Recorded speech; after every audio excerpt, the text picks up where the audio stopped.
और सर्टिफिकेट पे उनकी फोटो भी छपती थी। तो अब फिलहाल उनकी फोटो हटाने का आदेश हो गया है, फोटो हट रही है और उससे कोविशील्ड कंपनी ने माना है कि उनकी बनाई हुई दवा से ब्रेन हेमरेज और हार्ट अटैक के चांसेस ज्यादा हैं और लोग मर भी रहे हैं। देखिए, ये अफवाह फैलाए जा रहे हैं। पूर्व में भी अफवाह फैलाए गए कि ये मोदी जी की वैक्सीन है, तब किसका अपमान किया गया? वैज्ञानिकों का अपमान किया। सर्टिफिकेट पे फोटो हाँ, उनकी क्यों थी? ठीक बात है, देश के प्रधानमंत्री हैं। अगर देश के वैज्ञानिक अगर उस चीज का रिसर्च कर रहे हैं तो वो भारत के प्रधानमंत्री है, किसी पार्टी के प्रधानमंत्री नहीं है। कोरोना अगर सही हुआ तो मोदी जी के ऊपर पूरा चलेगा कि उनकी वजह से खत्म हो रहा है और उसके कोरोना की वैक्सीन से लोग मर रहे हैं, तो उसका जिम्मेदार कौन होगा? तब जिस समय गरीबों की सेवा करना था, विपक्ष के लोग कमरे में बैठ करके रजाई ओढ़ करके सो रहे थे, तब उस समय कोई मदद कर रहा था गरीबों की, देश के लोगों की मदद कोई कर रहा था तो एनडीए के लोग मदद कर रहे थे। उनको सुरक्षा दे रहे थे तो एनडीए के लोग मदद कर रहे हैं। उनको राशन पहुंचा रहे थे तो एनडीए के लोग मदद पहुंचा रहे थे। अगर उनको दवाइयां पहुंचा रहे थे तो एनडीए के लोग मदद कर रहे थे, दवाइयां पहुंचा रहे थे। उस समय जिस तरह महामारी थी वो इस युग में हम लोगों ने देखा है। अगर उससे निजात पाने के लिए किसी ने मेहनत किया तो हमारे देश के वैज्ञानिकों ने मेहनत किया। अगर वैज्ञानिकों को अपमानित करने किसी ने काम किया तो समाजवादी पार्टी के नेताओं ने किया। लेकिन आज सवाल इस बात का है कि चाहे वो ब्रेन हेमरेज का मामला हो, चाहे वो हार्ट अटैक का मामला, क्या इससे पहले हार्ट अटैक नहीं होता था? क्या इससे पहले ब्रेन हेमरेज नहीं होता था? 10 लाख लोगों को अगर कोविशील्ड का वैक्सीन लगा है तो 10 लाख में सिर्फ 6-7 लोग क्यों मर रहे हैं? मरना चाहिए संख्या 4 लाख 5 लाख की होनी चाहिए। अगर इस तरह के लोग कर रहे हैं, जो भी इस बात को कह रहा है वो अफवाह फैला रहा है, वो अफवाह फैला करके उसको चुनावी मुद्दा बना रहा है, जबकि इस मुद्दे पर उनको चुनाव में वोट नहीं मिलने वाला है। देश के प्रधानमंत्री जी देश के सामने इस बात को कह रहे हैं कि जो भी वैक्सीन लगाया है किसी प्रकार कोई खतरा नहीं है। अगर खतरा होता तो बड़े बड़े एजेंसियां लगी थी सर्वे करने के लिए, रिसर्च करने के लिए। देश विदेश के तमाम लोगों ने इसको माना कि जो कोविशील्ड भारत में बना है, निर्मित हुआ है, वो दूसरे देशों ने लोग मंगा करके उसको टीका लगवाया। क्या दूसरे देशों में इस तरह खबर नहीं आ रही है?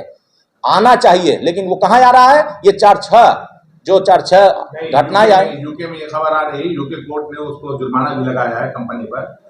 देखिए, यूके में जो हुआ है उसका जवाब यूके में मिलेगा, लेकिन भारत में जो हो रहा है, हमारे यहां ऑलरेडी कैंसर से लोग मर रहे हैं, ब्रेन हेमरेज से मर रहे हैं, टीबी से मर रहे हैं, तमाम बीमारियां हो रही हैं, उससे मर रहे हैं। उसका भी इलाज देश में हो रहा है। आज 5 लाख का आयुष्मान कार्ड अगर भारत सरकार ने दिया है तो किसी जाति और धर्म देख करके नहीं दिया है। अगर आप भी उसमें लाभान्वित होना चाहते हैं, आप भी अगर खुदा खास्ता अगर बीमार होते हैं तो उसका लाभ आप भी ले सकते हैं। सरकार सबके बारे में सोच रही है, लेकिन विपक्ष के लोग किसके बारे में सोच रहे हैं? सिर्फ अपने बारे में। वो सिर्फ यही चाहते हैं कि मोदी जी देश के प्रधानमंत्री न रहें, मोदी जी को हटा दिया जाए। कांग्रेस पार्टी कहा करती थी कि हम 1 रुपया भेजते हैं तो सिर्फ 15 पैसा पहुंचता है या 85 पैसा खा दिया जाता है। तो जो खाने वाले लोग थे, आज भी सबसे ज्यादा भ्रष्टाचार में जेल कौन गया है? कांग्रेस के नेता गए हैं। सबसे ज्यादा भ्रष्टाचार का आरोप किस पे लगा है? कांग्रेस पर। बताइए 10 साल में किसी पर भ्रष्टाचार का आरोप लगा हो? किसी पर ये लगा? दोषी कौन हुआ ये बताइए। दोषी अलग बात है और कोर्ट से दोषी होना अलग बात है। दोषी कोई लालू जी दोषी हुए कि नहीं हुए? बताइए। चारा घोटाला में कांग्रेस के सहयोगी दल थे, कांग्रेस की सरकार में मंत्री थे। क्या बात करते हैं? कांग्रेस के सहयोग से मंत्री बने थे कांग्रेस। नहीं, आप उत्तर प्रदेश में देखिए, तमाम ऐसे नेता हैं जिनके ऊपर आरोप लग गए। आजम खां चले गए जेल, आज भी आरोप उनके ऊपर चल रहा है। वो भी कांग्रेस के नहीं, ये सब सहयोगी दल हैं कांग्रेस के। अब देखिए, टी राजा थे, सहयोगी दल। नहीं, टी राजा थे। आप बंगाल के नेता थे, कांग्रेस के तमाम नेता हैं।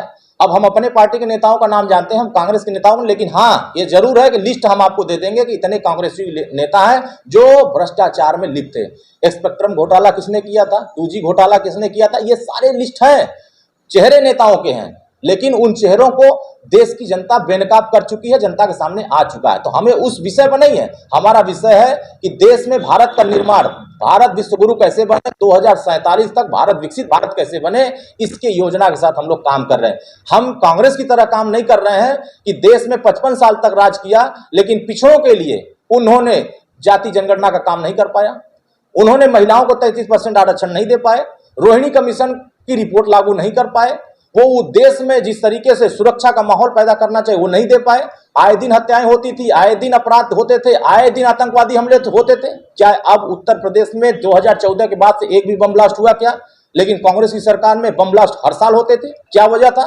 तो देश में जो सुरक्षा का माहौल है, जो उत्तर प्रदेश में सुरक्षा का माहौल है, उस माहौल से देश की जनता खुश है, प्रदेश की जनता खुश है कि आज कम से कम सुरक्षा, आज व्यापारी सुरक्षित महसूस कर रहे हैं अपने आप को।